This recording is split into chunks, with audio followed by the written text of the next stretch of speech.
Selamat pagi Bapak Ibu Guru dan teman-teman. Sebelum kita memulai kegiatan ibadah kita pada pagi hari ini, mari kita bersaat teduh. Saat teduh dimulai.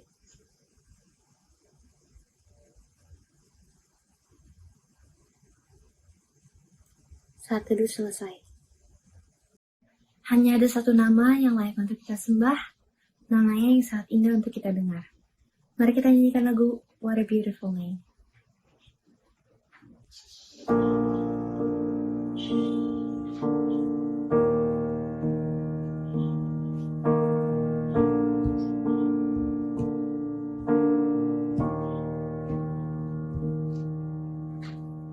You are the word at the beginning, one with God the Lord Most High. Your hidden glory in creation, now revealed in you are Christ. What a beautiful name it is. What a beautiful name it is. The name of Jesus Christ, my King. What a beautiful name it is. Nothing compares to this. What a beautiful name it is. The name of Jesus.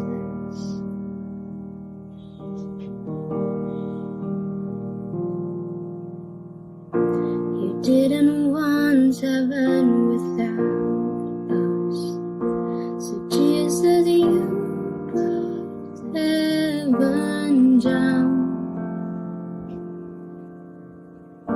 My sin was great, your love was greater. What could separate us now? What a wonderful name it is. What a wonderful name it is. The name of Jesus Christ, my King. What a wonderful name it is. Nothing compares to this. What a wonderful name it is. The name of Jesus. Bapak Ibu Guru dan teman-teman, mari kita berdoa. Tuhan, terima kasih karena Engkau telah memberikan kepada kami kesehatan dan keselamatan, sehingga kami dapat berkumpul pada saat ini untuk beribadah, memuji, memuliakan nama-Mu. Tolonglah kami ya Tuhan, supaya kami dapat mengerti apa yang akan diajarkan dalam firman-Mu, dan kami dapat mengarahkan hati kami untuk memuliakan nama-Mu. Di dalam nama-Mu, kami berdoa dan mengucap syukur. Amin. Pembacaan ayat kita pada pagi hari ini akan diambil dari Filipi 2 ayat 5-11 yang berbunyi, "Hendaklah kamu dalam hidupmu bersama menaruh pikiran dan perasaan yang terdapat juga di dalam Kristus Yesus, yang walaupun dalam rupa Allah tidak menganggap kesetaraan dengan Allah itu sebagai milik yang harus dipertahankan, melainkan telah mengosongkan dirinya sendiri dan mengambil rupa seorang hamba dan menjadi sama seperti manusia. Dan dalam keadaan sebagai manusia, ia telah merendahkan dirinya dan taat sampai mati, bahkan sampai mati di kayu salib. Itulah sebabnya Allah sangat meninggikan dia dan mengaruniakan kepadanya nama di atas segala nama, supaya dalam nama Yesus bertekuk lutut segala yang ada di langit, dan yang ada di atas bumi, dan yang ada di bawah bumi. Dan segala lidah mengaku, Yesus Kristus adalah Tuhan, bagi kemuliaan Allah Bapa." Kita tahu dan menyadari begitu banyak permasalahan dan cobaan yang harus kita lewati, tetapi kita harus yakin bahwa doa dapat mengubah segala sesuatu. Mari kita naikkan pujian, doa mengubah segala sesuatu. Saat keadaan sekelilingku ada di luar kemampuanku, ku berdiam diri mencarimu. Doa mengubah segala sesuatu.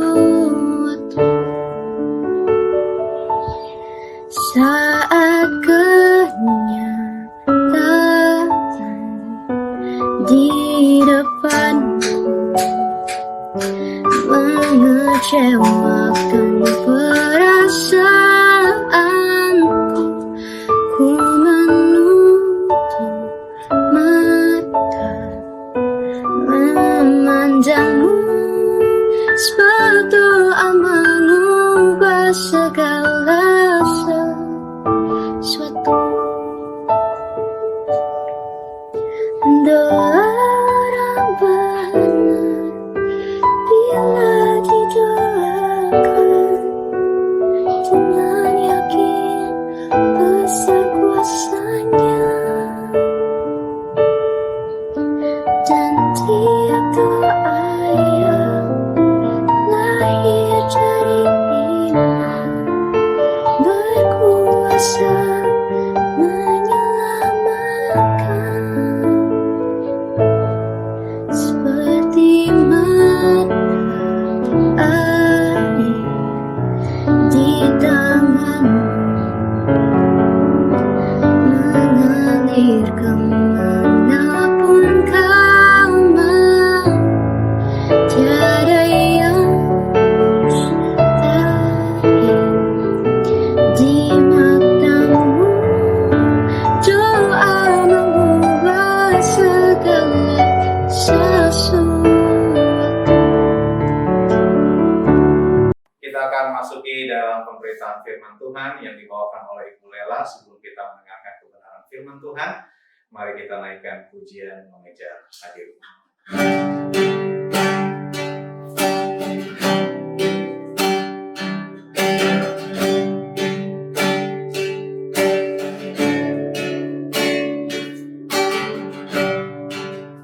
Dekat padamu itu rinduku,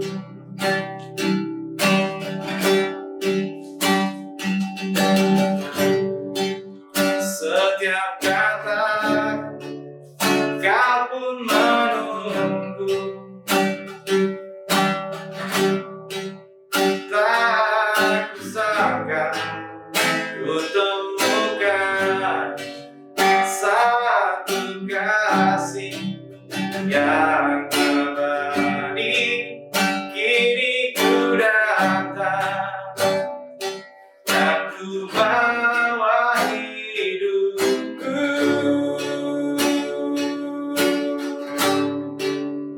memandang wajahmu, mengikuti kebaikanmu, mengejar hadirmu dalam hidupku.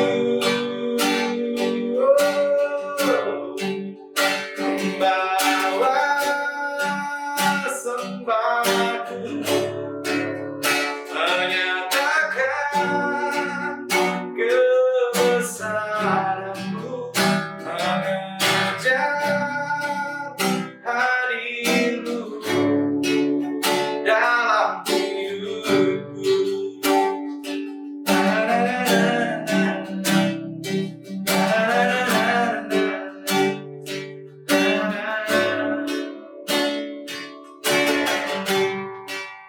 Dekat padamu itu rinduku,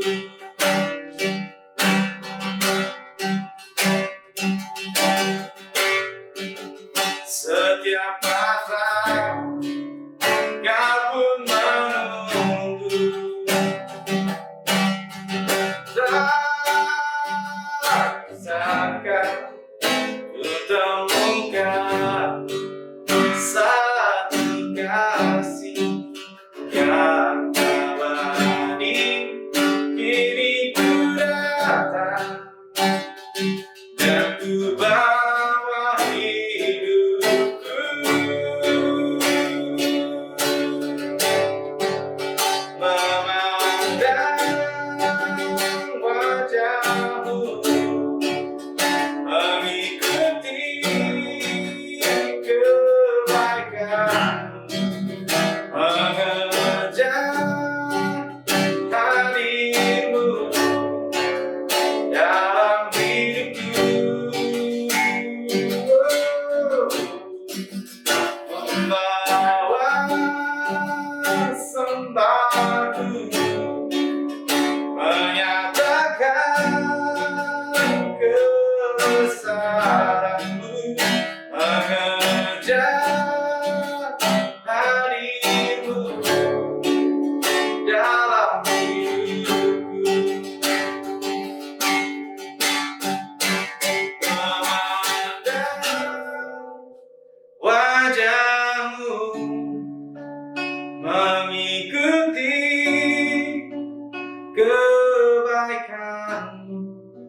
mengejar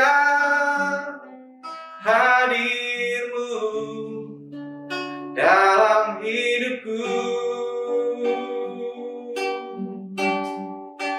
membawa sembahku, menyatakan kebesaranmu, mengejar hadirmu dalam hidup.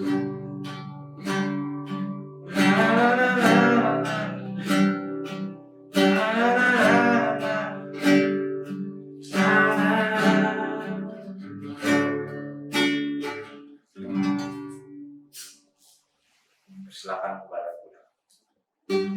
Selamat pagi Bapak Ibu Guru dan selamat pagi anak-anak sekalian. Bersyukur pagi hari ini masih ada kesempatan buat kita untuk ibadah secara online.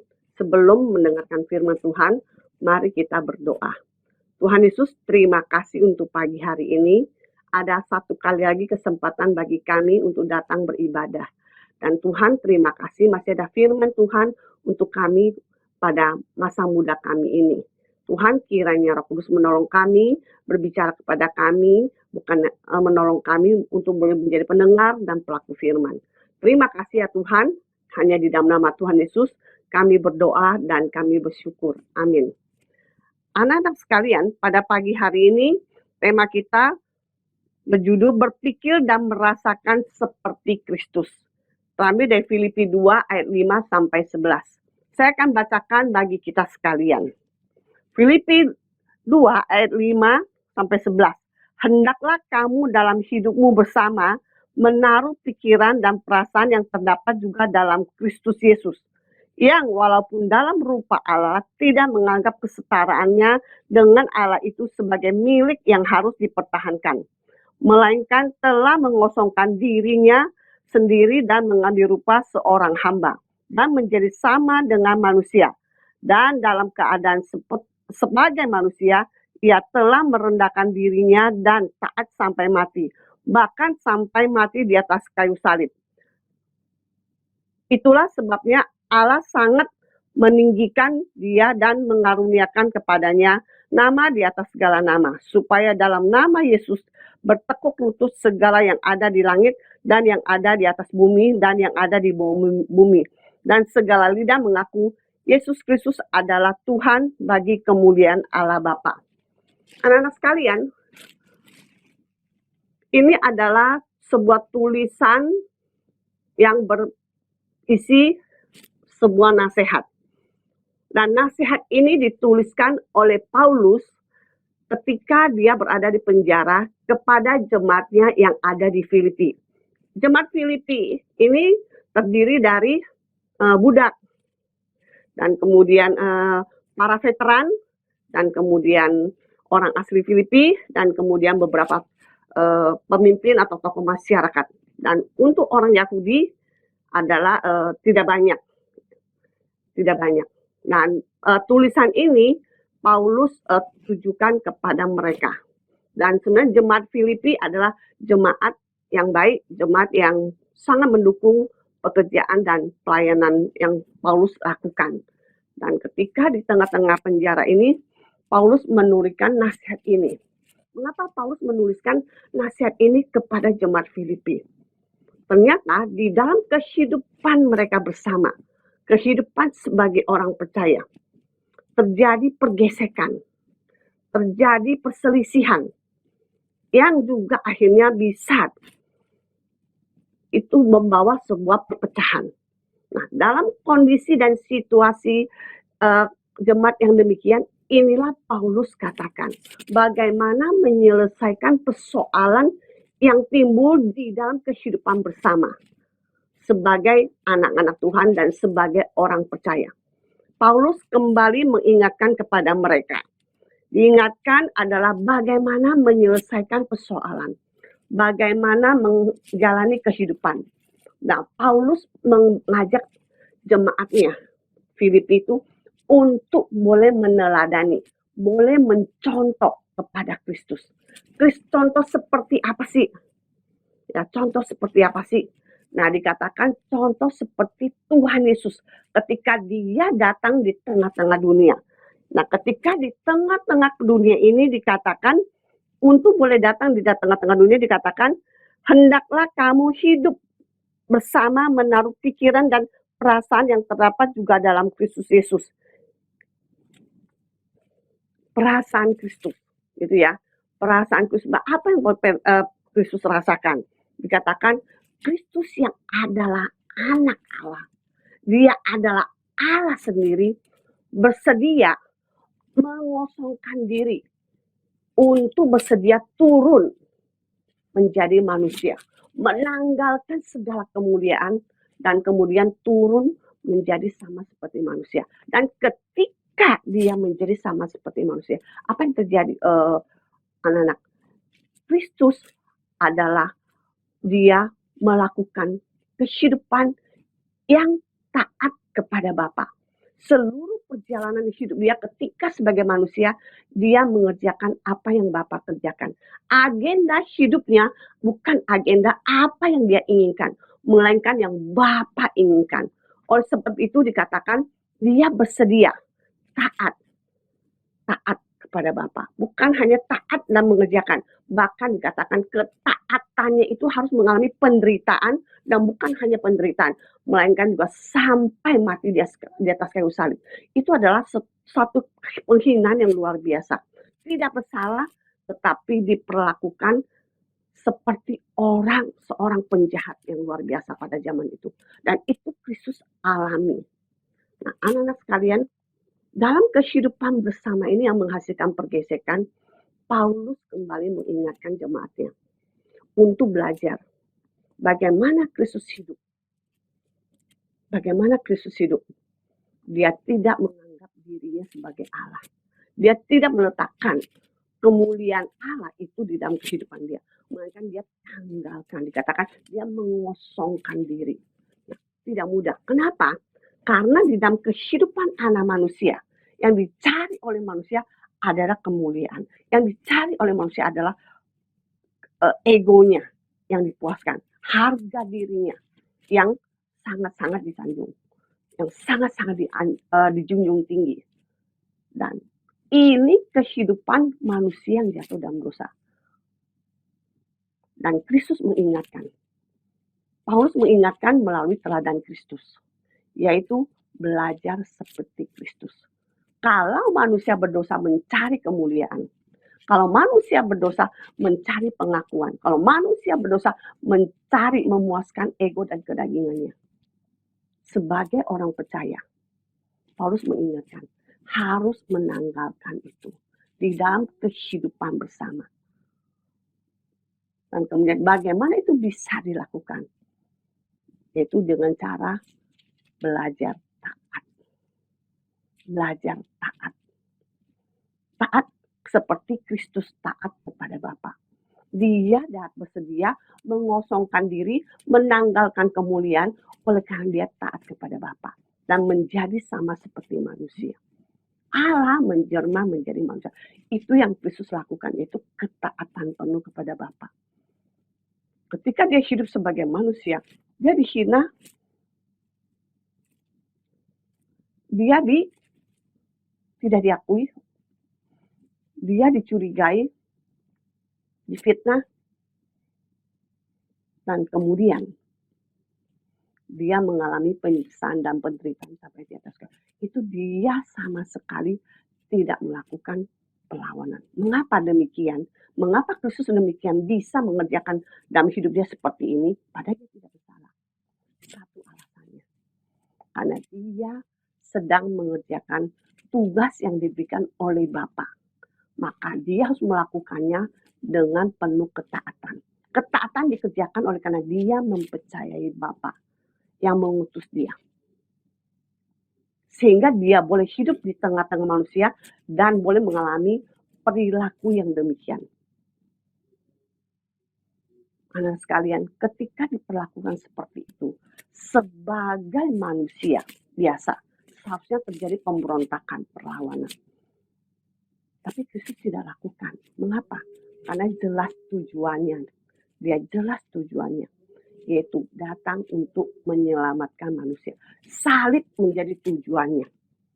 Dan kemudian nanti kemuliaan datangnya dari Bapa, bukan dari manusia. Nah, anak-anak sekalian, di dalam kehidupan kita bersama ini, contoh sekarang, di dalam kehidupan kita sepanjang masa pandemi ini, kita lebih banyak di rumah. Ketika hidup di tengah-tengah keluarga, pergesekan demikian tinggi. Kita sebagai anak harus belajar taat kepada orang tua. Sebagai siswa, kita harus belajar patuh kepada Bapak Ibu Guru dan mengerjakan tugas-tugas Bapak Ibu Guru. Dan ketika sebagai anak, kita juga hidup di tengah-tengah keluarga. Bukan hanya dengan papa mama, mungkin ada anggota keluarga yang lain. Nah, disinilah muncul konflik yang timbul. Kita punya keinginan, kita punya tujuan, dan kita punya kehendak. Berbeda dengan anggota keluarga yang lain. Maka ketika perbedaan itu terjadi, maka bisa terjadi persinggungan, pergesekan. Nah, dalam kesempatan inilah Paulus bukan menasihatkan kepada jemaat yang di Filipi, tapi kepada kita hari ini. Bagaimana saya di dalam hidup bersama ini, di tengah-tengah keluarga ini, saya boleh berpikir dan merasakan dan belajar taat seperti Kristus. Disinilah kesempatan saya belajar. Disinilah di tengah-tengah pergesekan ini, di tengah-tengah muncul masalah seperti ini, disinilah saya belajar. Saya belajar memikirkan apa yang orang tua saya pikirkan, apa yang anggota saya pikirkan, apa yang Bapak Ibu Guru pikirkan untuk memperlengkapi saya. Disitulah saya berpikir, saya memikirkan apa yang mereka pikirkan, apa yang mereka hendak kerjakan buat saya. Dan saya belajar mempercayai mereka dengan cara saya taat melakukannya. Oleh karena kenapa? Saya bukan mencari apa yang saya inginkan. Atau saya harus dihargai. Makanya saya belajar bagaimana saya menjalani hidup ini sebagaimana Kristus ketika hidup di tengah-tengah dunia ini. Dan kita boleh melihat terakhir, Kristus dimuliakan oleh Bapa. Dan itulah yang dinantikan juga daripada kita. Sebagai orang-orang percaya, kita tidak mencari kemuliaan, kita tidak mencari pujian dari manusia semata. Tapi kita menantikan Kristus yang memuliakan kita. Kristus yang meninggikan kita. Oleh karena sepanjang perjalanan hidup kita bersama, saya belajar untuk merasakan dan kemudian saya belajar taat. Mudah nggak? Tidak mudah. Tidak mudah melakukan hal itu.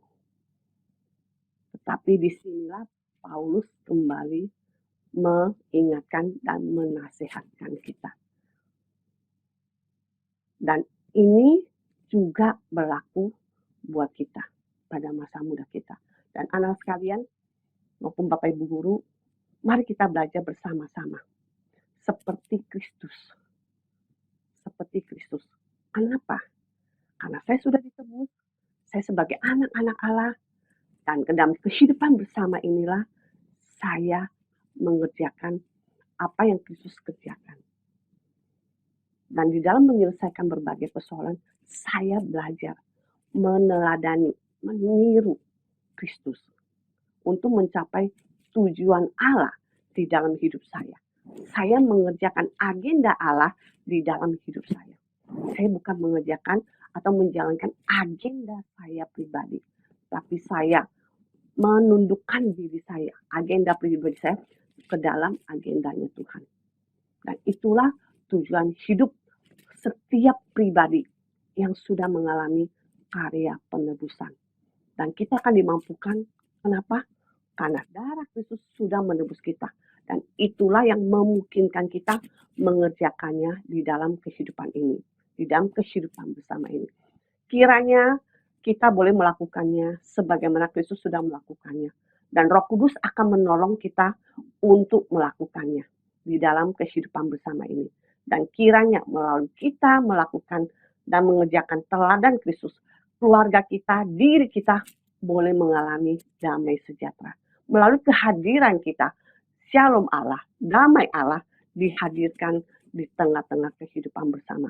Dan kiranya Tuhan memberkati kita, memberkati Bapak Ibu Guru, memberkati anak-anak, memberkati saya di dalam mengerjakannya.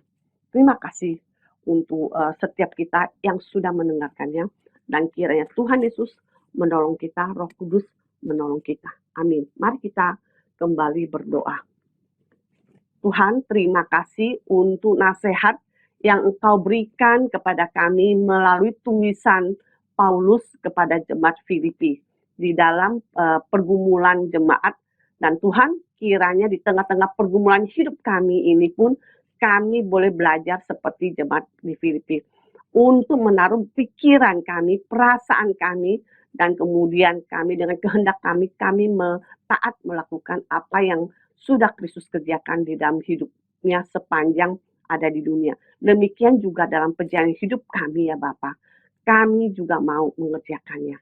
Tuhan Yesus, kiranya Roh Kudus menolong kami, mengingatkan kami, memampukan kami melakukannya di dalam kehidupan bersama ini. Di tengah-tengah masa pandemi ini, di tengah-tengah kondisi yang tidak mudah ini. Bagi orang tua, bagi kami sebagai anak-anak, bagi kami sebagai guru, itu tidak mudah. Tapi biarlah Tuhan, kami mau melakukannya dengan percaya dan taat. Oleh karena kami sungguh-sungguh ditolong oleh Roh Kudus. Terima kasih ya Tuhan, kiranya ketika kami sedang belajar mau melakukan firman Tuhan, dan kiranya Roh Kudus menolong kami, dan damai sejahtera Allah, Shalom Allah dihadirkan melalui ketaatan kami. Terima kasih ya Bapa, di dalam nama Tuhan Yesus, Tuhan dan Juru Selamat kami dan penebus kami yang hidup, kami berdoa, kami percaya. Amin. Anak-anak, terima kasih Bapak Ibu, terima kasih Bapak Ibu Guru, terima kasih. Tuhan Yesus memberkati kita semuanya. Mari Bapak Ibu serta siswa-siswi sekalian, saya undang untuk bangkit berdiri. Kita akan mengikrarkan pengakuan iman kita, pengakuan iman rasuli. Aku percaya kepada Allah, Bapa yang Maha Kuasa, Khalik langit dan bumi, dan kepada Yesus Kristus, Anaknya yang tunggal Tuhan kita, yang dikandung daripada Roh Kudus, lahir dari anak darah Maria, yang menderita di bawah pemerintahan Pontius Pilatus, disalibkan, mati dan dikuburkan, turun ke dalam kerajaan maut. Pada hari yang ketiga, bangkit pula dari antara orang mati, naik ke surga, duduk di sebelah kanan Allah, Bapa yang Maha Kuasa, dan akan datang dari sana untuk menghakimi orang yang hidup dan yang mati. Aku percaya kepada Roh Kudus, gereja yang kudus dan am, persekutuan orang kudus, pengampunan dosa, kebangkitan orang mati, dan hidup yang kekal. Amin. Untuk menutup kegiatan ibadah kita pada hari ini, mari semuanya saya ajak untuk bangkit berdiri dan nyanyikan lagu Yesus Mulia.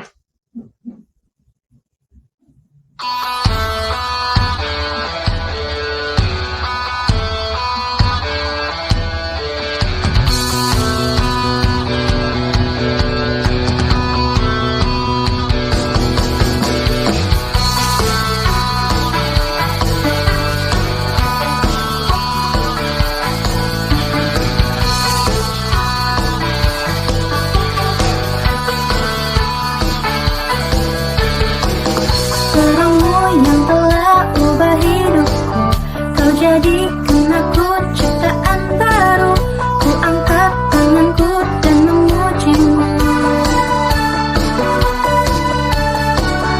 Hidupku tak sama sejak kau ada, dan kini engkaulah pusat segalanya. Kasih-Mu yang selalu cukup bagiku. Keagungan-Mu, kedahsyatan-Mu terpancar dari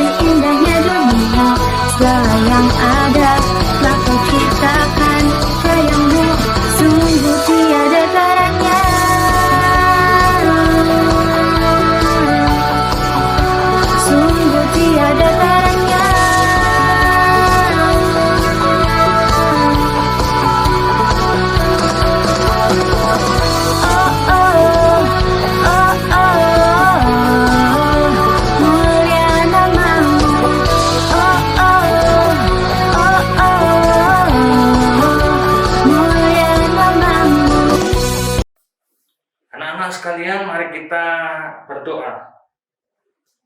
Bapa, kami mengucapkan syukur dan terima kasih atas berkat-Mu yang boleh kami alami sepanjang hari ini, khususnya pada pagi hari ini. Kami boleh mengucapkan syukur karena kami bisa beribadah lewat online di pagi hari ini. Terima kasih dan syukur juga kami panjatkan kepadamu Tuhan, karena firman-Mu yang boleh dibawakan oleh Ibu Lelawati hamba-Mu yang begitu jelas dan begitu luar biasa, sehingga hati kami boleh tergugah untuk semakin dekat kepada Engkau. Bapak, pada pagi hari ini juga kami mau menyampaikan doa-doa syafaat kami, khususnya untuk ucapan syukur atas anak-anak kelas 12 MIPA maupun IPS yang telah mengikuti ujian sekolah. Mereka semua boleh mengikutinya dengan lancar. Semoga hasil yang akan mereka dapatkan nanti kiranya boleh berkenan di hati Tuhan, dan semoga apa yang kami harapkan, yaitu kelulusan 100% boleh terkabul. Kami juga mau berdoa untuk pelaksanaan aksi sosial yang akan berlangsung pada tanggal 23 April nanti.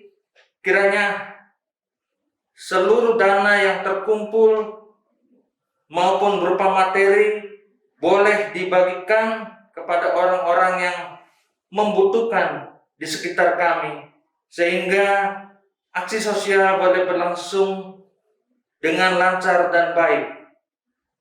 Kami berdoa pula untuk anak-anak kelas 10 dan kelas 11 yang sampai pada hari ini juga mereka akan mengikuti pembelajaran secara online. Kiranya Engkau berkati damai sukacita kepada mereka, anak-anak semuanya, sehingga boleh mengikuti kegiatan pembelajaran baik sepanjang hari ini maupun hari-hari yang mendatang. Boleh mereka ikuti dengan semangat, dan mereka boleh mempersiapkan tes-tes sampai dengan pelaksanaan pekan akhir tahun dengan hasil yang memuaskan. Kami berdoa pula untuk bangsa dan negara kami ya Bapak. Biarlah Engkau pimpin, Engkau dampingi, khususnya para pemimpin dari mulai presiden, para menteri, serta gubernur dan staf-stafnya, agar mereka boleh memimpin daerah maupun bangsa dan negara kami, khususnya mereka boleh menciptakan negara yang adil, makmur, bebas dari bahaya, dan menjaga keamanan dari masyarakat kami semuanya di daerah Jakarta maupun di negara, bangsa, dan dunia. Bahkan untuk para pemimpin dunia, kiranya semua boleh memimpin, menciptakan bangsa kami dan bangsa-bangsa yang ada di dunia ini agar bebas dari penularan COVID. Engkau berkati para pemimpin bangsa kami dan juga bangsa-bangsa di dunia ini. Akhirnya ya Bapak, kami semuanya mau menyerahkan seluruh kehidupan kami sepanjang hari ini ke dalam tangan-Mu. Karuniakan damai dan sukacita kepada kami, dan ampuni segala kesalahan kami. Engkau berkati usaha-usaha kami, sehingga semuanya boleh berlangsung dengan baik. Terima kasih Bapa, demi Yesus Kristus, Tuhan dan Juru Selamat kami berdoa dan mengucapkan syukur. Amin. Mari kita mengakhiri kebaktian kita hari ini dengan berdoa bersama. Mari kita tunduk kepala, lipat tangan, tutup mata, mari kita berdoa. Bapa kami yang di surga, terima kasih buat hari ini. Kami mengucap syukur buat kesempatan kami boleh bersama-sama beribadah lewat online ini. Terima kasih buat kesempatan kami boleh meninggikan nama Tuhan, memuji Engkau, berdoa bersama, dan mendengarkan kebenaran firman Tuhan. Dan sebentar lagi kami akan mengakhiri kebaktian kami hari ini dan melanjutkan kegiatan belajar mengajar kami. Tapi sebelumnya berkat-Mu turun atas kami semua pagi hari ini. Kasih karunia dan damai sejahtera daripada Allah kita, anugerah keselamatan daripada Yesus Kristus, dan penghiburan daripada Roh Kudus menyertai kita dari sekarang ini sampai selama-lamanya. Amin. Bapa, terima kasih. Bapa, terima kasih. Bapa, terima kasih.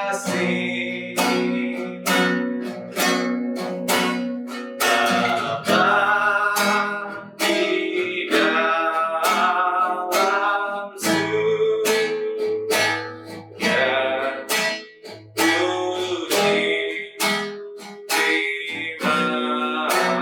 terima kasih.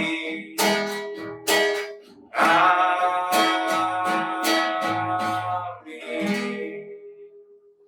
Amin. Silakan duduk. Saat terus sejenak di hadapan Tuhan, ucapkan terima kasih kepada kita selesai. Tuhan Yesus memberkati.